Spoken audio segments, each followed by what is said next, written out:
Hello, dear friends. I am Professor Kakhaber Djakeli, and today we are speaking about strategic brand management. So, people are divided into different types, and some of them they obey brands, they follow the rules of brands, and they all times try to choose this kind of great symbols of consumption. Some other people they even don't recognize brains. They say that they have enough knowledge and enough time to do their choice themselves. And these people are really interesting ones. So today we speak about branding. How to understand what is the main point in development of branding concepts. To speak about strategic brand management concept, today we should start from lesson number 1. And this lesson number 1 says that brands have huge history. They started in ancient civilization. All times people try to differentiate themselves, differentiate their goods and services from other competitors. So the process of branding was started in first steps of humanity with first civilizations. But today we have very interesting process. So today we have two types of people. One direction of people, they linked to the brands, and another direction of people, they are free from brands. They are independent from brands. So, and they establish some their interesting movements to free themselves from brands. So, for example, slow food followers, they are not obeying to brands, especially junk food brands, fast food brands. They say that they obey slow food principles and diet. So first of all, when we speak about brands, we should say many things about them. And firstly, let's define what is the brand at all. American Marketing Association says that brand is a name, term, sign, symbol, design, or combination of them to identify some products and services on the market and to differentiate them for customers to satisfy their needs and wants even better. This even better is my additional some idea to definition of brands by American Marketing Association. But generally, American Marketing Association simply defines brands as a combination of name, term, sign, symbol, and design. So that means that if you start to do brands, if you already start to write something or draw some symbols or establish some names, think about naming, make some brainstorming to understand what kind of type of name is more suitable for products and services you want to do. So that means that if you do these activities, you already do branding. So you do brands. But it's not enough. It's not enough. So industry says that American Marketing Association's definition is very technical. It's not based on some needs and some kind of desires of deepest understanding of the meanings of brands. What are brands? Brands, they have influence only through their names. Only names of brands, they influence millions and millions. And that means that definition of American Marketing Association is not quite right. It can be right, technically it can be right, but globally and so deeply, professionally about some industries, it needs some more extensions. So according experience of entrepreneurs and experience of business people, brand is something what has big influence on the people. So through name, term, sign, symbol, design, these kind of combinations and this kind of type of activities, they should have finally very huge brand equity. To have very huge brand equity, brand should be well positioned in the mind of customers, and brand should be well differentiated from others and some alternatives on the market. So from which origin we can find the name brand as some kind of stage of development of this kind of interesting term. So old Norse languages in Europe, they had this interesting word brand, and brand meant to burn something on the cattle, on the skin of some cattle. So that means that brand is burn something on burn some icon or burn some symbol on the cattle's skin.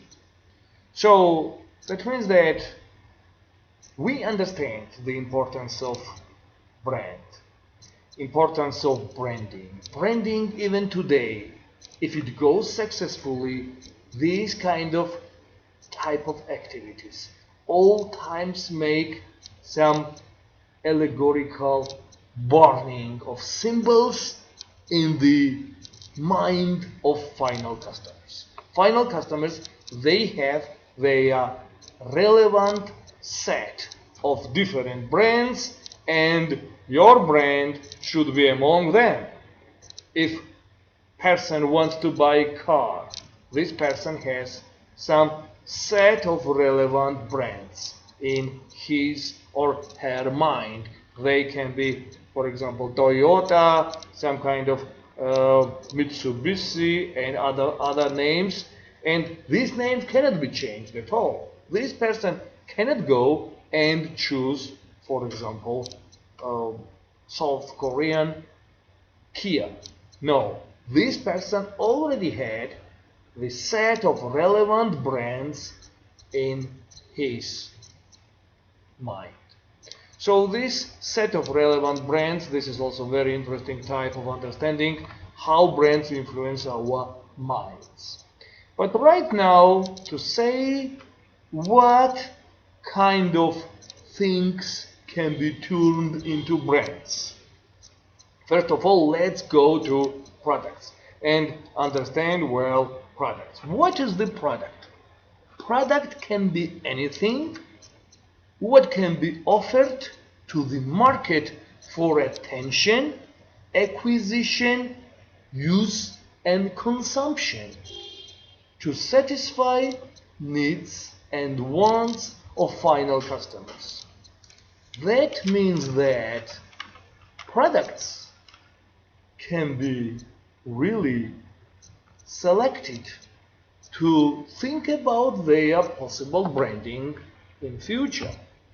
So to select right products for branding, we need to divide them into levels. So strategic brand management offers the selection of right products and this activity, what can be more successful after selection of right product, can be some kind of dividing this product into different levels. So the first level of the product to brand this product at the end can be to distinguish what is the core function of the product or core function of the service. After that, we think about generic products and generic services. What are generic products and services?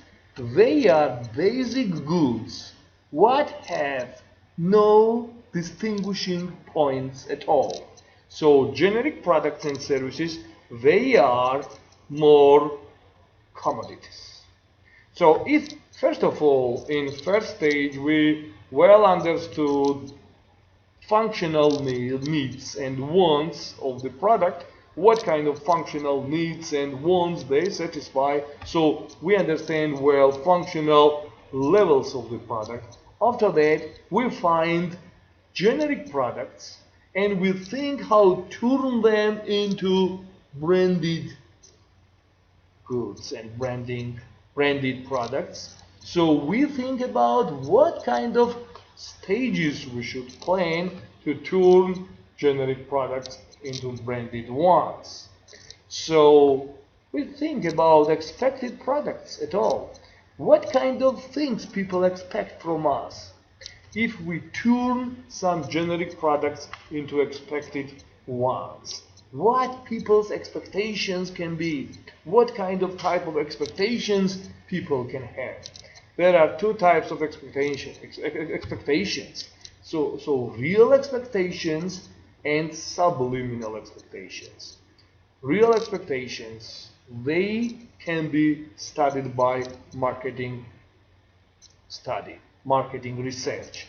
Real expectations people have to different products, they can be studied by well-designed marketing research, and we know that marketing research has three interesting stages. First of all, this is exploratory marketing research, when we can understand a really hypothesis, what we can have before starting the next stage of marketing research.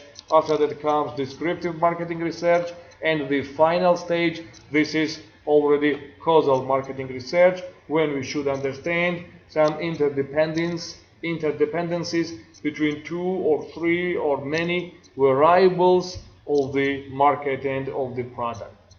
So if we do marketing research properly, we can understand well what kind of type of expectations people have to the products and how to satisfy these expectations. But subliminal expectations, they are very interesting. And subliminal expectations, they can be understood through psychological researches, through some psychological studies.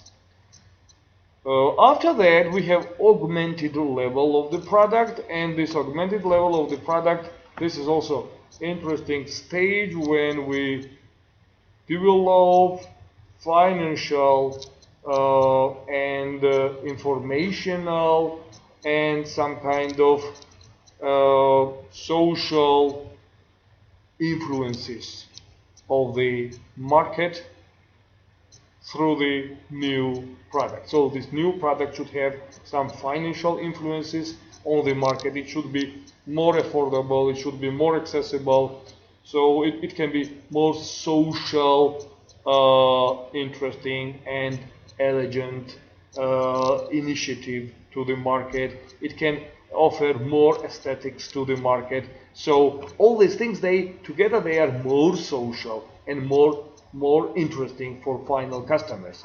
So brand should be twice more than the generic product. After that, we should think about differences of the brand. What kind of type of differences brand can develop? So first of all, we have product. This is generic product. This generic product should be turned into branded one. So we think about, we plan about how to develop differences. But differences themselves, they can be rational or tangible differences. This is one type of differences we can add to generic product. And the next type of differences, the second stage of differences, what can we add to generic product? This is more symbolic, emotional, intangible.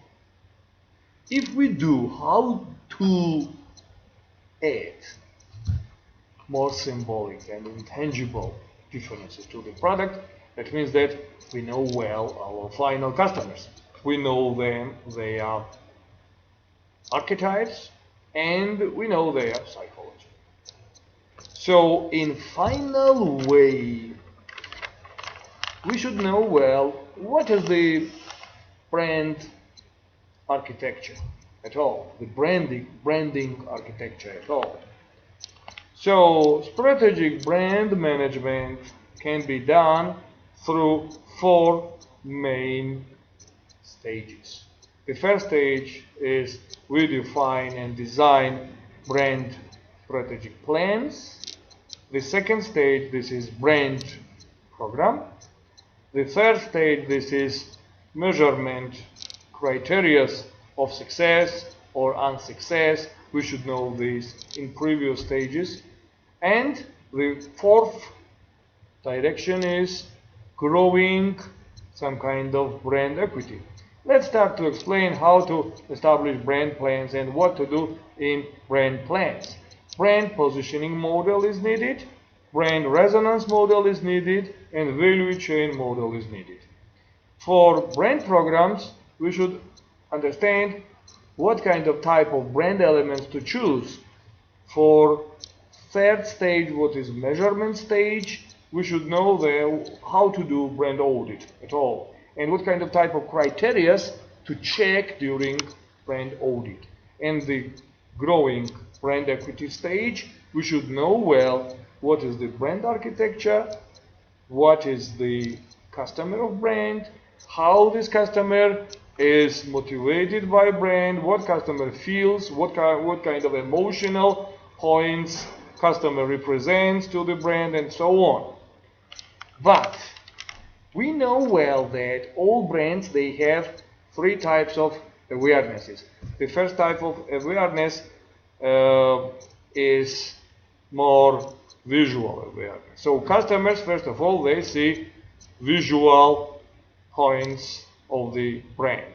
So customers, they understand visual awareness of the brand, and brand itself should try to develop this visual awareness. After some period, visual awareness, what is only logo, symbol, slogan, color, jingle, and many other things, what are parts of visual awareness, this is not enough after some period. After some period, we should already start the next stage of awareness, what is organizational awareness. In organizational awareness, company answers the question, who you are. They answer the question that they are from company. For example, who you are. I am from Borjomi Mineral Waters. And person says that I am Ted Levitt from Borjomi Mineral Waters.